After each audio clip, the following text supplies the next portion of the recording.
صلى الله تعالى عليه وعلى آله وصحبه وبارك وسلم. اللهم صل على محمد وعلى آل محمد كما صليت على إبراهيم وعلى آل إبراهيم إنك حميد مجيد.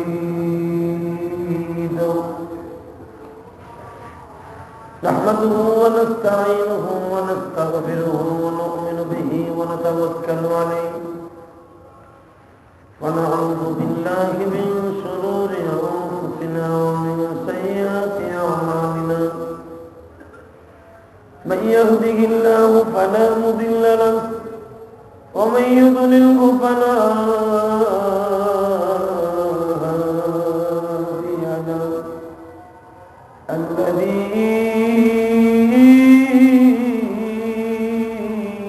أرسل رسوله بالهدى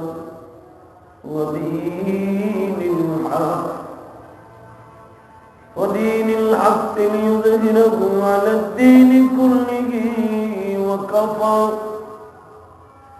وكفى بالله شهيدا.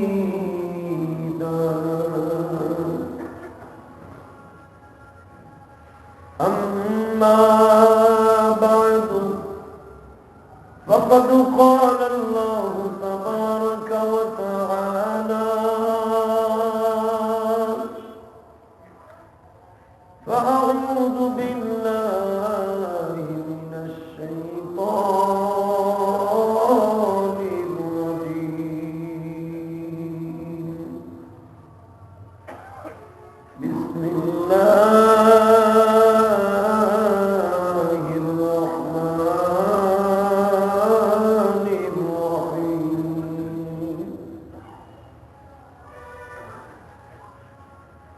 يا أيها الذين آمنوا اتقوا الله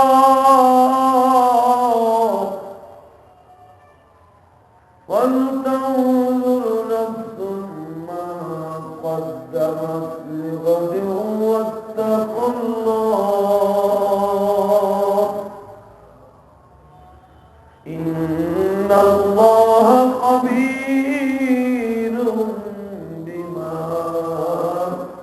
تعملون.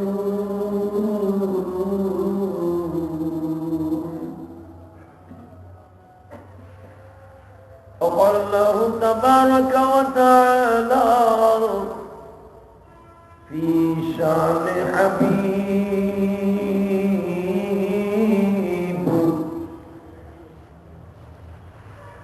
يا أيها النبي إنا أرسلناك شاهدا ومبشرا ونذيرا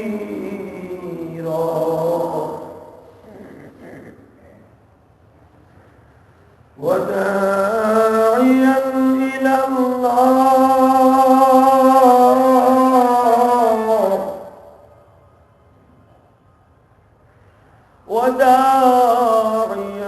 إلى الله بإذنه وسراجا منيرا. إن الله وملائكته